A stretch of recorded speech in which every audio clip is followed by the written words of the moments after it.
Mheshimiwa Spika, tukihamia upande wa utekelezaji wa shughuli za serikali, nitumie fursa hii adhimu kumpongeza sana Mheshimiwa Daktari Samia Suluhu Hassan, Rais wetu wa Jamhuri ya Muungano wa Tanzania, kwa uongozi wake mahiri na juhudi zake za kuwatumikia wananchi wa Tanzania kwa mapenzi ya dhati. Sote ni mashahidi kwamba kazi kubwa ameifanya na kazi hiyo imeleta maendeleo makubwa katika maeneo yetu na kuonesha dira na mwelekeo wa taifa, hususan katika kuitekeleza falsafa yake ya kazi na utu, tunasonga mbele. Nitumie fursa hii kuwaomba waheshimiwa wabunge wenzangu pamoja na wananchi wote kuendelea kumwombea kwa Mwenyezi Mungu rais wetu. Mungu aendelee kumpa afya njema, nguvu, ulinzi na kila lililo la heri katika kuwatumikia Watanzania.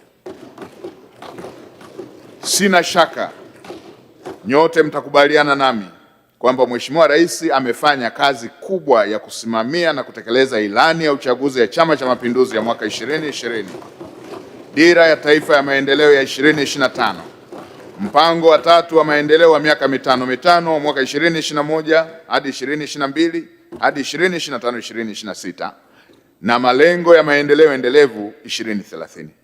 Kupitia usimamizi wa utekelezaji wa mipango hiyo, mafanikio makubwa yamepatikana yaliyoelezewa kupitia Bunge la 12, mkutano wa 19, kikao cha pili, mkutano mkuu wa Chama cha Mapinduzi uliofanyika Mei 2025.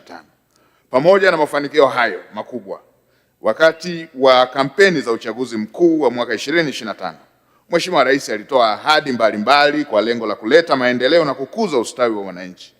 Baadhi ya ahadi zilizotolewa ni pamoja na zile zilizoelekezwa kutekelezwa ndani ya siku 100 baada ya kuchaguliwa na kuingia madarakani. Aidha, ahadi hizo zililenga kuimarisha utoaji wa huduma za afya, elimu, maji, kuimarisha sekta isiyo rasmi na kuwezesha upatikanaji wa mitaji ya biashara ndogo ndogo za kati na uendeshaji wa kampuni changa. Mheshimiwa Spika, kama nilivyoeleza katika Bunge la 13, mkutano wa pili, ahadi hizo zimetekelezwa kwa mafanikio makubwa kupitia sera, mipango na mikakati mbalimbali ya kitaifa pamoja na usimamizi madhubuti. Baadhi ya mafanikio yaliyopatikana ni pamoja na kuanza utekelezaji wa mpango wa bima ya afya kwa wote awamu ya kwanza kwa wananchi 1,457,602 na kaya 276,004 zisizo na uwezo. Vile kuanza kugharimia magonjwa sugu, yaani saratani, figo, moyo, kisukari na mifupa kwa watu wasio na uwezo.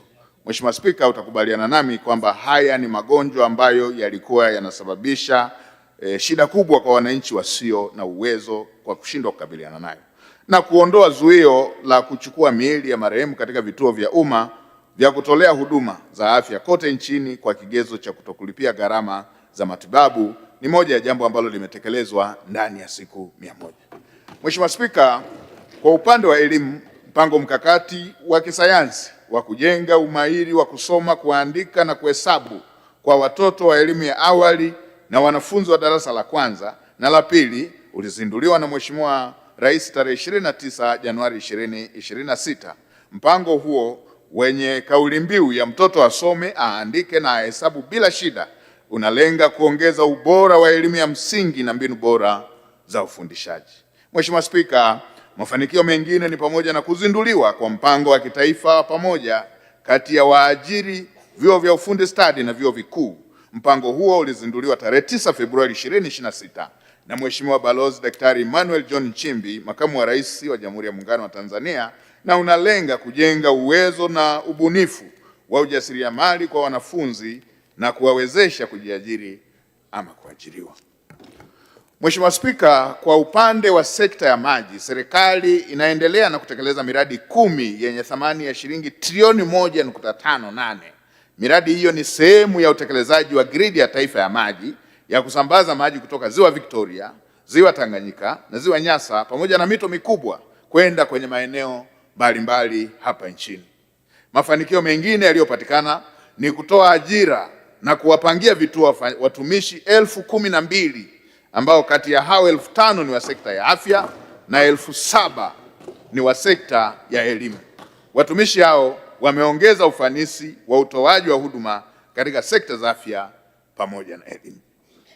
Mheshimiwa Spika, katika kuweka mazingira wezeshi kwa vijana kujiajiri, tarehe 5 Februari 2026, serikali ilitoa shilingi bilioni 200 kwa ajili ya kundi hilo.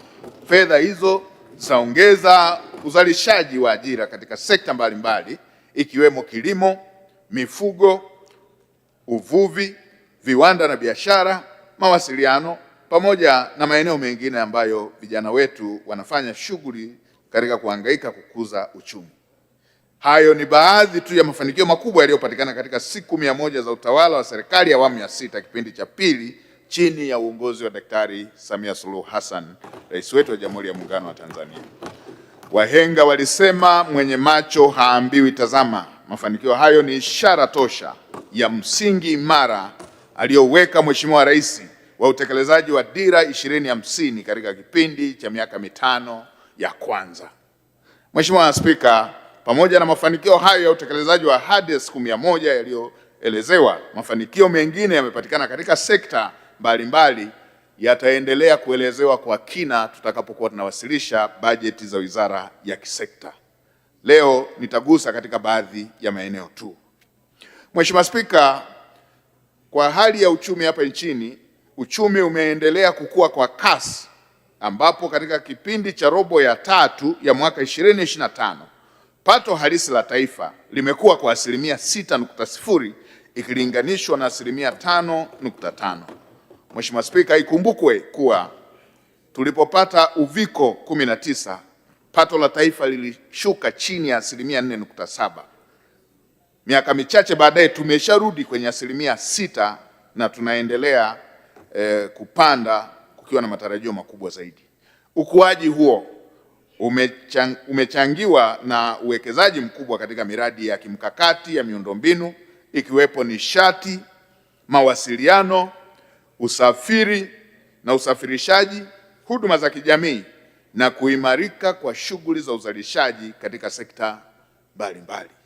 Mheshimiwa Spika, Tanzania ni nchi pekee ukanda wa Afrika Mashariki na SADC ina ziada ya zaidi ya megawatts 2,000 za umeme ikiwa inatekeleza mradi wa grid imara kuhakikisha umeme haukatiki. Nchi yetu imeendelea kuwa na utulivu wa bei uliotokana na utekelezaji wa sera madhubuti za kifedha, kuimarika kwa bei ya mafuta, bidhaa katika soko la dunia, utulivu wa thamani ya shilingi dhidi ya dola za Kimarekani. Utulivu huo ulichangiwa kwa kasi ya ongezeko la bei ya bidhaa na huduma.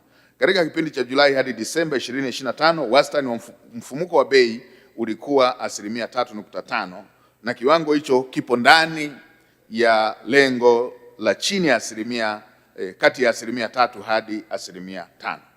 Mfumuko wa bei kwa Januari 2026 ulikuwa asilimia 3.3 ikilinganishwa na asilimia 3.1 kipindi kama hicho kwa 2025. Kiwango hicho kipo ndani ya lengo la nchi za Afrika Mashariki za kutokuzidi asilimia 8 na kuwa kati ya asilimia 3 hadi asilimia 7. Mheshimiwa Spika, serikali itaendelea kufuatilia hali ya masuala ya bei kwa kuzingatia mambo yanayotokea duniani. Yapo matarajio kwamba bei zitapanda zikianza na bei za mafuta kutokana ama uhaba ama matatizo ya uzalishaji kutokana na masuala ya vita yanayoendelea katika nchi ambazo ni wazalishaji wakubwa wa mafuta ama kupanda kwa bima ya usafirishaji wa bidhaa hizo kutokana na kuyumba kwa mambo ya usalama katika nchi zinazozalisha bidhaa hiyo ya mafuta. Mheshimiwa Spika, mauzo ya bidhaa na huduma nje ya nchi yameongezeka kutoka dola za Kimarekani bilioni 16.3 Januari 2025 hadi dola za Kimarekani bilioni 18.7 kwa Januari 2026. Ongezeko hilo ni sawa na asilimia 12.7. Ongezeko hilo limechangiwa na mauzo ya bidhaa mbalimbali ikiwemo dhahabu, tumbaku, kahawa, bidhaa za viwandani, utalii na huduma za usafirishaji. Aidha, Januari 2026 akiba ya fedha za kigeni ilifika dola za Kimarekani bilioni 6.3. Kiasi hicho kinawezesha kuagiza bidhaa na huduma kwa zaidi ya miezi 4.8, ikiwa ni juu ya kiwango cha chini kinachokubalika kimataifa. Mheshimiwa Spika, mikopo iliyotolewa na benki haswa kwa sekta binafsi imeongezeka kutoka asilimia 12.8 Januari 2025 hadi kufikia asilimia 23.5 kwa Januari 2026. Mikopo hiyo imenufaisha na inachochea shughuli za uwekezaji pamoja na uzalishaji katika sekta mbalimbali. Serikali imeendelea kutekeleza mikakati mbalimbali ya kuongeza makusanyo. Mikakati hiyo ni pamoja na kuboresha mazingira ya biashara na uwekezaji hapa nchini, kupanua wigo wa kodi na kuimarisha na kuhimiza matumizi sahihi ya mifumo ya tehama ya ukusanyaji wa mapato. Kutokana na jitihada hizo, shilingi trilioni 26.63 zilikusanywa katika kipindi cha Julai 2025 hadi Februari 2026, kati ya lengo la kukusanya shilingi trilioni 25.68, ikiwa ni sawa na ufanisi wa asilimia 103.7. Taarifa kamili ya hali ya uchumi itatolewa na Waziri wa Fedha atakapokuwa anawasilisha bajeti kuu ya serikali. Mheshimiwa Spika, ili kuimarisha mfumo wa kodi na kufanya kuwa jumuishi, Mheshimiwa Rais aliunda tume ya kutathmini maboresho ya mifumo ya kodi. Lengo lilikuwa ni kufanya tathmini ya kina mfumo uliopo na kutoa mapendekezo yatakayowezesha kuondoa malalamiko ya muda mrefu kutoka kwa wafanyabiashara, wawekezaji na wadau wa maendeleo. Niendelee kutoa pongezi za dhati kwa Mheshimiwa Daktari Samia Suluhu Hassan, rais wetu mpendwa, kwa maono hayo makubwa, moyo wa uzalendo na uamuzi sahihi wa kufanya mapitio makubwa ya mfumo wa kodi ambayo hayajawahi kufanyika kwa kipindi cha zaidi ya miaka 30. Sina shaka mtakubaliana nami kuwa mfumo wa kodi ni nyenzo muhimu katika kufikia malengo yaliyoainishwa kwenye Dira 2050. Licha ya hayo, utekelezaji wa mapendekezo ya taarifa ya tume hiyo utaongeza wigo wa kodi na kuhakikisha kila mtu anachangia kulingana na kipato chake. Hii ni kutokana na ukweli kwamba taarifa ya tume hiyo imeainisha mikakati mbalimbali ya kudhibiti mianya inayotumika katika ukwepaji wa kodi. Mheshimiwa Spika, katika mwaka 2026-2027 serikali itaendelea kusimamia mikakati itakayoongeza ukusanyaji wa mapato kwa ajili ya utekelezaji wa shughuli za kiuchumi, kijamii, ikiwemo kuboresha mazingira ya biashara, uwekezaji, kupanua wigo wa kodi na kuhimiza matumizi sahihi ya mifumo ya tehama. Mikakati hiyo itahakikishia shabaha ya uchumi zilizoainishwa katika mpango wa maendeleo wa taifa wa mwaka 2026-2027. Nitoe maelekezo kwa Wizara ya Fedha pamoja na wizara zote za kisekta zilizoguswa na taarifa ya tume ya Mheshimiwa Rais kuanza kutekeleza mapendekezo yale yaliyobainishwa kwa yale ambayo hayahitaji mabadiliko ya kimuundo wala ya kisheria na yale ambayo yanaweza yakaanza kutekelezwa kupitia mswada wa fedha ambao tayari wataalamu wetu wanakaa kuangalia upya. Mheshimiwa Spika, nchi yetu imekuwa ikiongozwa kwa mipango thabiti ya maendeleo. Sote tunakumbuka kuwa katika kipindi cha miaka 25 iliyopita tuliongozwa na Dira ya Taifa ya Maendeleo 2025 ambayo ilitafsiriwa katika mipango mitatu ya maendeleo ya taifa ya miaka mitano. Mpango wa kwanza wa maendeleo ya taifa wa miaka mitano ulitekelezwa kwa mwaka 2011-12, 2015-16 ukiwa na dhima ya kufungua fursa fiche za ukuaji wa uchumi. Mpango wa pili wa maendeleo wa taifa wa miaka mitano ulitekelezwa mwaka 2016-17 hadi 2020-21 ukiwa na dhima ya kukuza uchumi wa viwanda na maendeleo ya watu.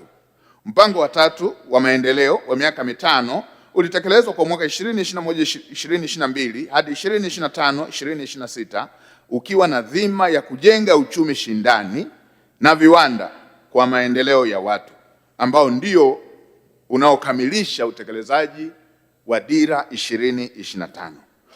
Mheshimiwa Spika, mnamo tarehe 17 Julai 2025, Mheshimiwa Daktari Samia Suluhu Hassan, Rais wa Jamhuri ya Muungano wa Tanzania, alizindua rasmi Dira ya Taifa ya Maendeleo 2050. Dira hiyo itaongoza mipango yetu ya maendeleo katika miaka 25 ijayo.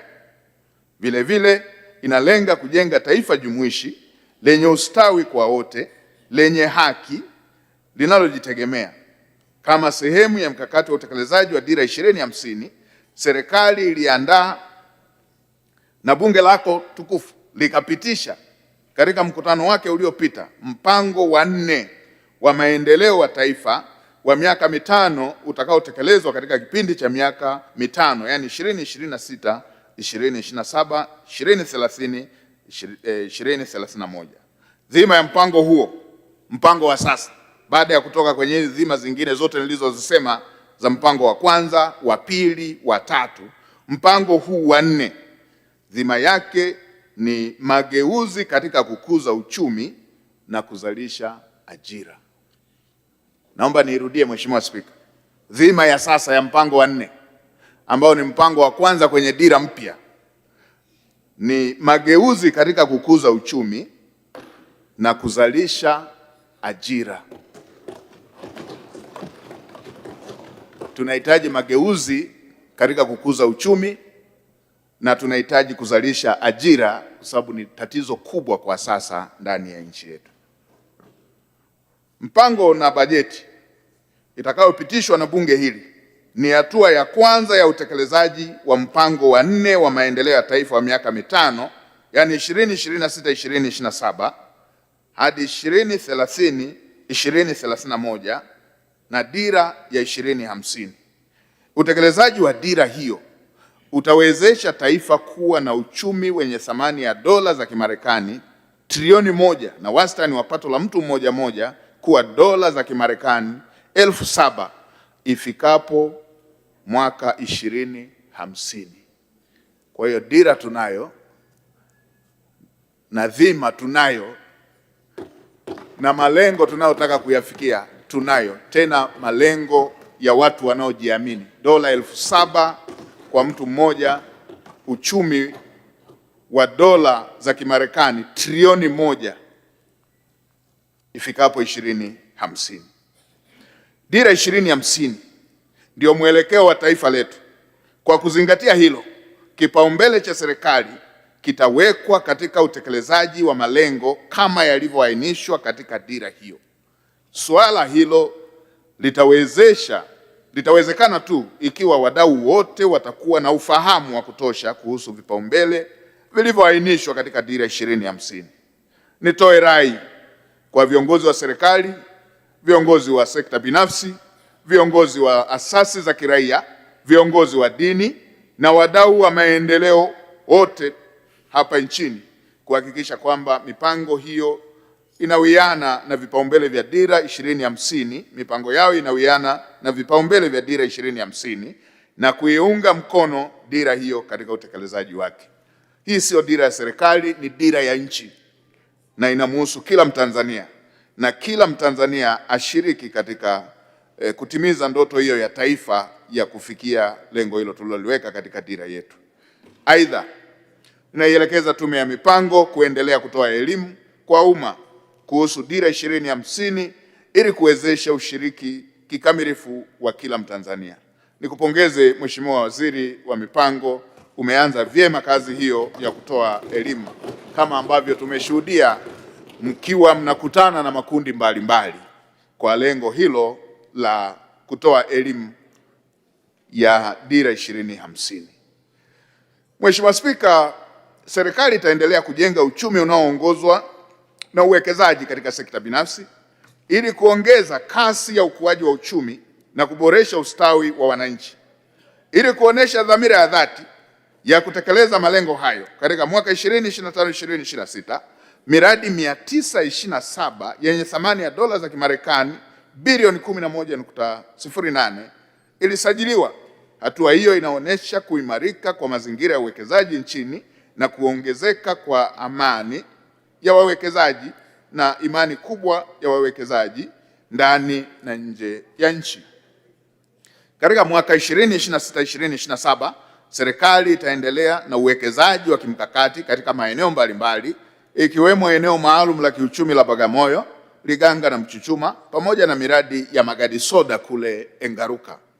Vile serikali itaendelea kuweka mazingira wezeshi ya kukuza na kuvutia uwekezaji hapa nchini na kuratibu uwekezaji kama ambavyo umeelekezwa kupitia utekelezaji wa dira ya 2050 kupitia mipango ya mwaka ya muda mrefu pamoja na muda wa kati. Mheshimiwa Spika, tukirejea upande wa sekta za uzalishaji, tukianza na kilimo mazao, baba wa taifa na mwanafalsafa hayati Mwalimu Julius Kambarage Nyerere katika kitabu chake kiitwacho Mtu na Maendeleo cha mwaka 1974 alisema kuwa, ninaomba kunukuu, maendeleo ya kweli huanza pale wananchi wanapoweza kuzalisha chakula cha kutosha na kuwatosha wenyewe, mwisho wa kunukuu. Serikali kwa kutambua umuhimu huo imeendelea kuimarisha hali ya upatikanaji wa chakula ambapo tani 23,783,128 zilizalishwa katika msimu wa mwaka 2024-2025 ikilinganishwa na mahitaji ya tani 18,273,054 kwa mwaka 2025-2026. Kwa maana hiyo tuna ziada ya chakula. Tulizalisha tani milioni 23.7, mahitaji yakiwa tani milioni 18.3, na hivyo kuihakikishia nchi usalama wa chakula kwa zaidi ya 130%. Ongezeko la uzalishaji limetokana na upatikanaji wa pembejeo za kilimo kwa wakati, na serikali itaendelea kutoa ruzuku ya mbolea. Aidha, katika msimu wa kilimo wa mwaka 2025-2026 serikali imetoa tani milioni 198,990 za mbolea sawa na 73.26% ya lengo. Kati ya hizo tani 574,664.99 zenye thamani ya zaidi ya shilingi trilioni 1.3 zimesambazwa kwa wakulima 526,044 kupitia mpango wa ruzuku. Hatua hiyo inachochea ongezeko la matumizi ya mbolea na tija katika uzalishaji. Upatikanaji wa uhakika wa mbolea umeongeza matumizi ya mbolea kwa 14.6% kutoka tani 848,884 kwa mwaka 2023-2024 hadi tani 972,506 kwa mwaka 2024-2025. Vile matumizi ya virutubisho yameongezeka kutoka kilogramu 19 hadi 24 kwa hekta, na hivyo kuongeza mwitikio chanya kwa wakulima, na mafanikio ya mkakati huo yameainishwa. Mheshimiwa Spika, katika kuimarisha kilimo cha kisasa na kuwainua wakulima wadogo, serikali imeanzisha vituo 79 vya kutoa huduma ya zana za kilimo, na vile imenunua matrekta 360 na kuyaweka kwenye vituo hivyo kwa ajili ya kutoa huduma kwa wakulima. Mheshimiwa Spika,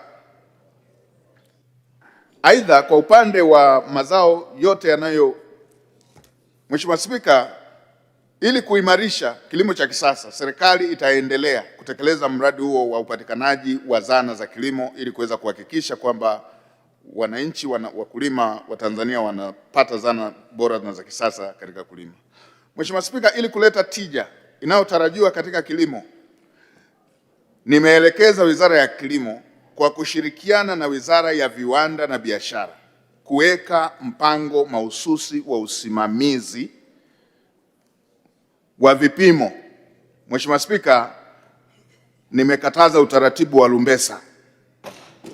Utaratibu wa lumbesa ni utaratibu unaonyonya wakulima. Mazao yote yanayofungashwa yawekwe kwenye vifungashio na yauzwe kwa kuzingatia vipimo. Nilitoa mwezi mmoja. Mheshimiwa Spika, kuanzia sasa sitatarajia kuona tena mizigo ya mazao ya wakulima ikiwa inasafirishwa ikiwa imefungwa kwenye utaratibu huu unaojulikana kama Lumbesa. Nchi imeshaingia uchumi wa kati, hatuna uhaba wa vifungashio, hatuna uhaba wa vipimo. Twende kwenye vipimo halisi, tuache kuwanyonya wakulima. Swala hili litekelezwe sambamba na udhibiti wa ushuru holela wa mazao ya kilimo, ikiwa ni pamoja na halmashauri zote kusitisha mara moja ushuru wa holela unaotozwa kwa mazao ya kilimo bila kuzingatia utaratibu na uwiano wa maeneo husika. Vile vile nimeelekeza kusitishwa kwa utaratibu wa wakulima kukopa mazao na AMCOS zetu. AMCOS zinazojiandaa kununua mazao waende wakiwa na mitaji, watafute mikopo, wanapokwenda kwa wakulima wanunue mazao ili wakulima wapate mara moja fedha ya mazao yao, ili tusiwahangaishe kuhangaika kufuatilia madai ya fedha za mazao ambayo walishavuna na wamehangaika kwa muda mrefu kuweza kupata mavuno hayo. Mheshimiwa Spika, kwa mwaka 2026-2027 serikali itaendelea kuimarisha upatikanaji wa pembejeo na huduma za ugani, afya ya udongo, hifadhi ya chakula na masoko ya mazao. Lengo kuu ni kuongeza uzalishaji, kuimarisha usalama wa chakula na lishe, kukuza kilimo na biashara na kuongeza mchango wa sekta ya kilimo katika ukuaji wa uchumi. Serikali itaendelea kuimarisha sekta ya kilimo ili kuweza kuhakikisha kauli mbiu ya kwamba wananchi wengi wako katika sekta hiyo iwe ya uhalisia. Mheshimiwa Spika, kwa upande wa mifugo, serikali itaendelea kuimarisha sekta ya mifugo kwa kuboresha mazingira ya ufugaji na biashara ya mifugo. Jitihada zilizochukuliwa ni pamoja na kufanya kampeni ya kitaifa ya chanjo ambapo mifugo milioni 49.4 kati ya milioni 76.3 sawa na 64% imekwisha kuchanjwa. Sambamba na hilo, serikali imeendelea na zoezi la utambuzi wa mifugo na kusambaza vifaa vya chanjo. Pamoja na utoaji wa chanjo, serikali imeendelea kuimarisha upatikanaji wa mbegu za malisho kwa kuzalisha tani 149.9 zilizosambazwa kwa wafugaji katika mikoa 16 ya Tanzania bara. Upatikanaji wa malisho, uhakika na umuhimu katika kuwafikia wafugaji ni moja ya lengo la ufugaji endelevu na kupunguza migogoro baina ya wakulima na wafugaji. Mheshimiwa Spika, kwa upande wa uvuvi, serikali itaendelea kutekeleza miradi ya ujenzi wa bandari ikiwemo ujenzi wa bandari ya Kilwa Masoko katika mkoa wa Lindi ambapo gharama ya takriban shilingi bilioni 280.58 ambazo ni fedha za ndani umetumika. Hadi Februari 2026 ujenzi umeshafikia 95%. Kukamilika kwa bandari hii kutaimarisha utoaji wa huduma kwa wavuvi wakubwa na wadogo wa ndani na nje ya nchi na kuzalisha ajira zaidi ya 30,000 na kuboresha miundombinu ya uvuvi na kupunguza kiwango cha umaskini katika eneo husika. Mheshimiwa Spika, haya ndiyo mambo yanayotambulisha kauli mbiu ya Mheshimiwa Rais ya kazi na utu. Kwa kutambua mchango na umuhimu wa shughuli zilizotekelezwa na wavuvi wadogo, naelekeza kamati za usalama ziimarishe ulinzi katika maeneo yote ambayo shughuli za uvuvi zinafanyika. Aidha, ni lazima kuzingatia sheria, kanuni, taratibu na utu wakati wa utekelezaji na kusimamia masuala ya wavuvi hasa wadogo kwenye shughuli zao za kila siku. Mheshimiwa Spika, katika mwaka 2026-2027 serikali itaendelea kufanya tafiti za kimkakati katika uzalishaji wa mnyororo wa thamani ya uvuvi, kutekeleza mikakati ya uvuvi katika bahari kuu ikiwemo ununuzi wa meli na ujenzi wa bandari za uvuvi. Vile vile kudhibiti magonjwa ya mifugo kupitia ununuzi wa chanjo, ujenzi wa majosho na kutekeleza miradi ya kuongeza tija, ajira na mapato kwa taifa. Mheshimiwa Spika, kwa upande wa maliasili na utalii, serikali sekta ya maliasili na utalii imeendelea kuwa na mchango mkubwa katika ukuaji wa uchumi, ajira na pato la taifa. Na kutokana na umuhimu huo, serikali imeendelea kutekeleza mikakati mbalimbali ya kuinua sekta hiyo muhimu kwa uchumi wa nchi yetu. Mikakati hiyo ni pamoja na kuongeza idadi ya watalii waliotembelea hifadhi za taifa kwa asilimia 10.73 kutoka watalii milioni 5.3 kwa mwaka 2024 hadi watalii milioni 5.9 kwa mwaka 2025, na hivyo kuongeza mapato yatokanayo na utalii kutoka dola za Kimarekani bilioni 3.9 kwa mwaka 2024 hadi dola za Kimarekani bilioni 4.4 Disemba 2025, tukiwa na ongezeko la takriban asilimia 12.82. Ongezeko la watalii limechangiwa kwa kiasi kikubwa na jitihada zinazoendelea kuchukuliwa na serikali ya awamu ya 6 chini ya uongozi mahiri wa Daktari Samia Suluhu Hassan, Rais wetu wa Jamhuri ya Muungano wa Tanzania, ambazo zimetambuliwa kimataifa, kikanda na kimataifa. Katika kutambua mchango huo, tarehe 31 Januari 2026, Mheshimiwa Rais alitunukiwa tuzo ya kiongozi mwenye maono katika hafla ya utoaji wa tuzo ya Serengeti Awards. Mheshimiwa Spika, itakumbukwa kuwa serikali ilipokea ripoti ya Tume ya Rais ya kutathmini zoezi la uhamaji wa hiari kwa wakazi wa eneo la hifadhi la Ngorongoro na Tume ya Rais ya kutathmini masuala ya ardhi katika wilaya ya Ngorongoro.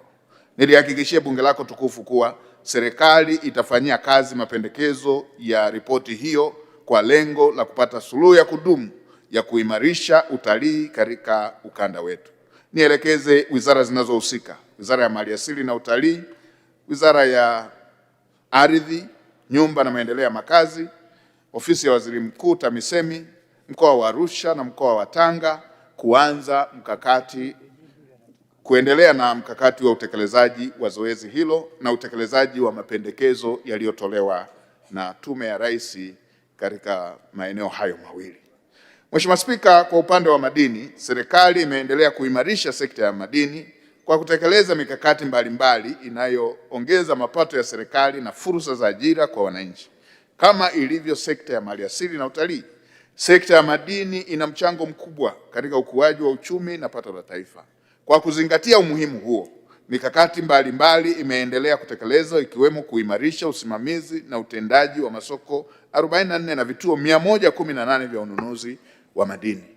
Mheshimiwa Spika, ili kuwezesha taifa kuwa na taarifa za uhakika kuhusu kiasi cha ubora wa rasilimali za madini, ninaelekeza Wizara ya Fedha kwa kushirikiana na Wizara ya Madini kuweka utaratibu wa kutenga fedha zitokanazo na mapato ya madini kwa ajili ya tafiti na ufuatiliaji wa madini.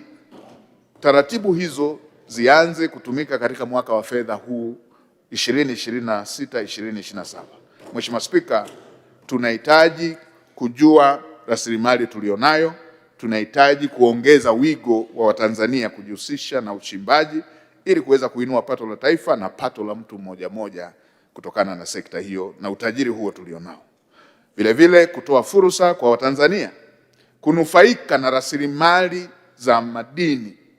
Nimeelekeza Wizara ya Madini kuweka utaratibu wa kudhibiti mikataba wanayoingia Watanzania wenye vitalu na wawekezaji wa nje ili kulinda maslahi ya Watanzania na rasilimali za taifa. Mheshimiwa Spika, pamoja na kwamba tunahitaji uwekezaji, pamoja na kwamba tunahitaji vijana waingie mikataba hiyo, lakini lazima rasilimali hii iwanufaishe Watanzania kwanza. Hatua hii itasaidia pia kuondoa migogoro kati ya wachimbaji wadogo na wawekezaji. Kumeanza kuzuka katika baadhi ya maeneo, ukifika unaweza ukadhani huko nje ya nchi, unakutana na wageni watupu na wanashughulika kwenye maeneo ya uchimbaji wao watupu, huku wakiwaondoa Watanzania. Hili silo lengo alilolitegemea Mungu kwa kuweka rasilimali hizi Tanzania. Lazima Watanzania wanufaike na rasilimali zilizowekwa kwenye taifa lao. Katika mwaka 2026/2027, serikali itaendelea kuimarisha ukusanyaji wa maduhuri na mnyororo wa thamani katika madini muhimu na madini mkakati, na vile vile itahamasisha uwekezaji, kuimarisha uendeshaji wa minada na maonesho ya madini ya vito, na kuongeza uwekezaji kwenye tafiti za madini za kina na kuwaimarisha na kuwaendeleza wachimbaji wadogo. Mheshimiwa Spika, tutakuwa na vikao vya kila sekta na wadau wa kila sekta ili tuweze pia kupata maoni yao kutoka kwenye sekta zao na uzoefu wa kule site wanakochimba ili tuweze kuboresha sekta hizo. Mheshimiwa Spika, kwa upande wa nishati, sina shaka nyote mtakubaliana na mimi kwamba nishati ya umeme ni injini ya kuimarisha na kurahisisha maendeleo ya kisasa, hususani inapotumika katika shughuli za uendeshaji wa viwanda, teknolojia pamoja na matumizi ya nyumbani. Serikali kwa kutambua hilo imeendelea kutekeleza mikakati mahususi ya kuhakikisha nishati ya umeme inazalishwa hapa nchini, inakidhi mahitaji yatokanayo na kasi kubwa ya ukuaji wa shughuli za kiuchumi na kijamii. Baada ya kukamilika kwa mradi mbalimbali ikiwemo uzalishaji wa umeme, ikiwemo ya ujenzi wa bwawa la Mwalimu Julius Nyerere kwa kutumia fedha za ndani, hivi sasa nchi yetu kama nilivyosema ina ziada ya zaidi ya megawatts 2000. Serikali itaendelea kujenga na kuimarisha miundombinu ya usafirishaji wa umeme ili kuondoa changamoto ya kukatika kwa umeme katika maeneo mbalimbali. Sasa hivi, Mheshimiwa Spika, ukiona mahali umeme umekatika, sio upungufu wa umeme, ni masuala ya uimara wa gridi, ambapo tayari serikali chini ya Daktari Samia Suluhu Hassan imeweka zaidi ya trilioni 1.1 kwa ajili ya utekelezaji wa mradi wa gridi imara ili kutibu jambo la kukatika umeme.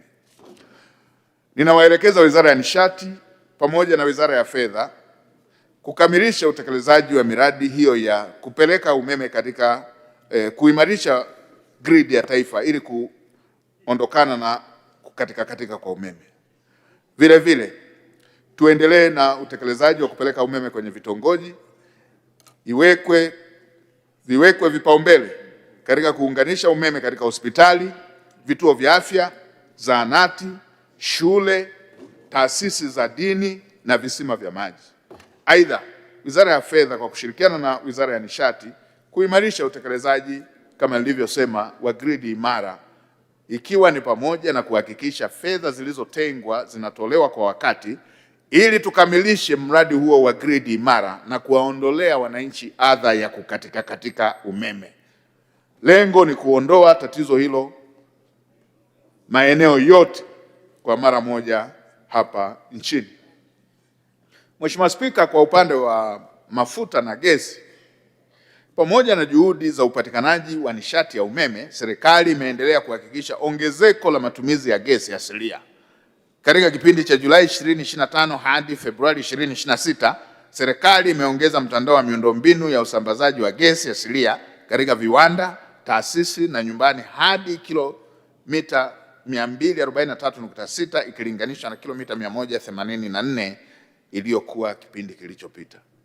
Ili kuimarisha matumizi ya gesi asilia iliyosindikwa, ninaelekeza Wizara ya Ujenzi, Wizara ya Nishati zishirikiane kuandaa viwango msawazo, yani specifications, vitakavyotumika katika mahitaji ya vyombo vya moto vya serikali, ili serikali iongoze kwa mfano kuhama kwenye kutumia vyombo vya moto vinavyotumia mafuta kwenda kwenye vyombo vya moto vinavyotumia nishati ya gesi. Vile vile zijengwe miundombinu za kutosha za kuwezesha vyombo hivyo kuanza kutumia gesi asilia iliyosindikwa.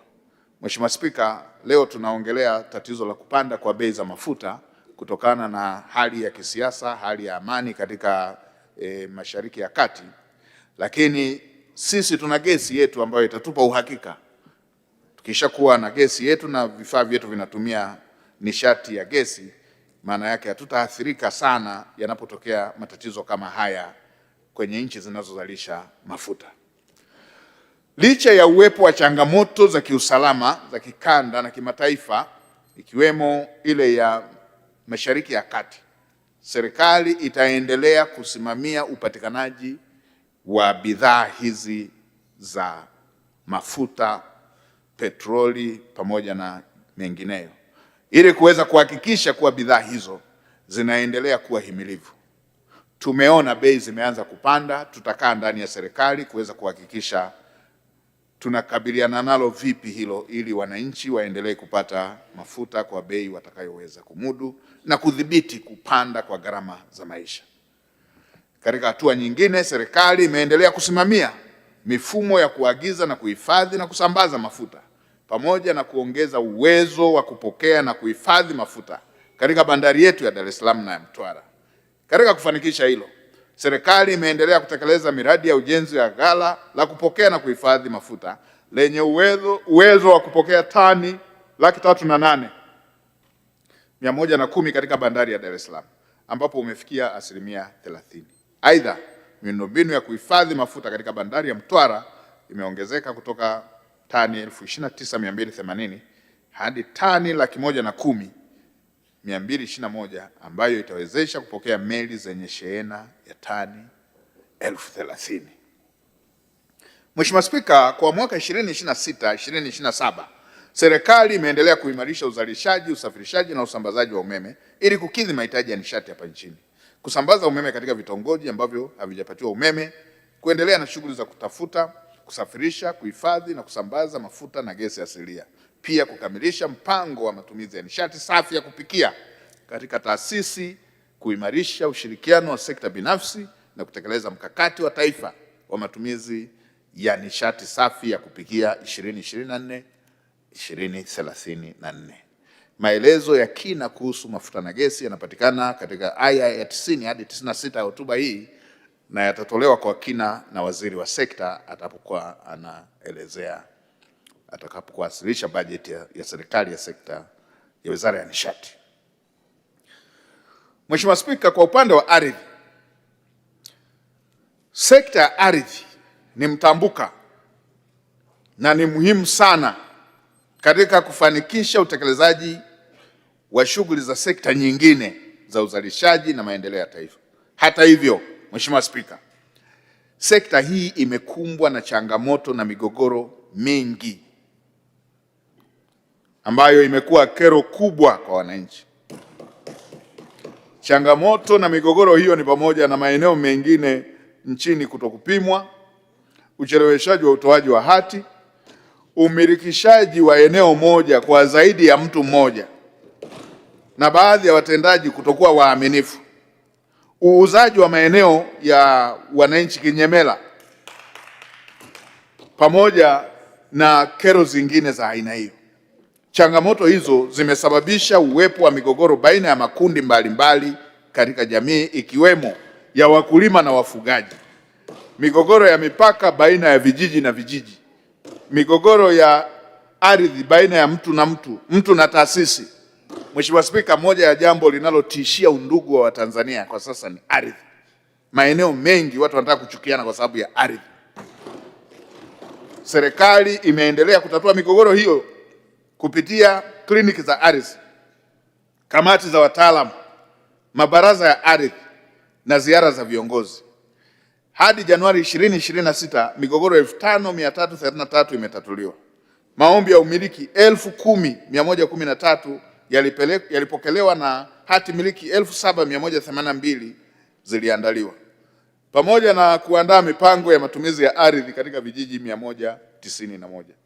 Mheshimiwa Spika, nimeelekeza Wizara ya Ardhi, Nyumba na Maendeleo ya Makazi, Mwanasheria Mkuu wa Serikali pamoja na Ofisi ya Waziri Mkuu TAMISEMI kukaa waliangalie upya na kuja na mapendekezo mahususi kuhusu ni namna gani tutakabiliana na kulimaliza tatizo hili ambalo limewakabili wananchi wetu.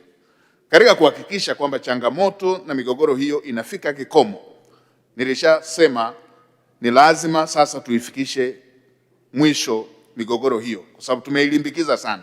Wizara ya Ardhi pamoja na watumishi wake wote, wapimaji wa maeneo, watendaji kazi katika maeneo mbalimbali, waendelee na wenyewe kutatua changamoto ambazo tayari tumeshazipokea, na vile hatua za kinidhamu zichukuliwe kwa watumishi wote watakaobainika kuwa chanzo cha migogoro hiyo. Aidha, wizara ihakikishe taratibu za mifumo inayotumika kutoa huduma za ardhi inakuwa ya wazi na rafiki kwa wananchi wote.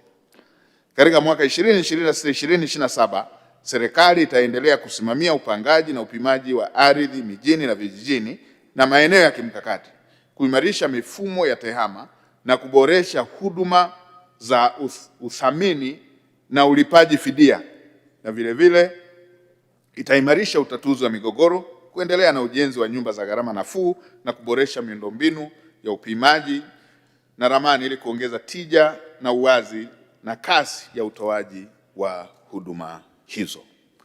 Mheshimiwa Spika, serikali itaangalia upya namna inavyoshughulikia masuala haya ya migogoro. Kwa upande wa viwanda na biashara, sekta ya viwanda na biashara imeendelea kuwa nguzo muhimu katika kuleta mageuzi ya kiuchumi. Katika mwaka 2025-2026 serikali imeendelea kuwezesha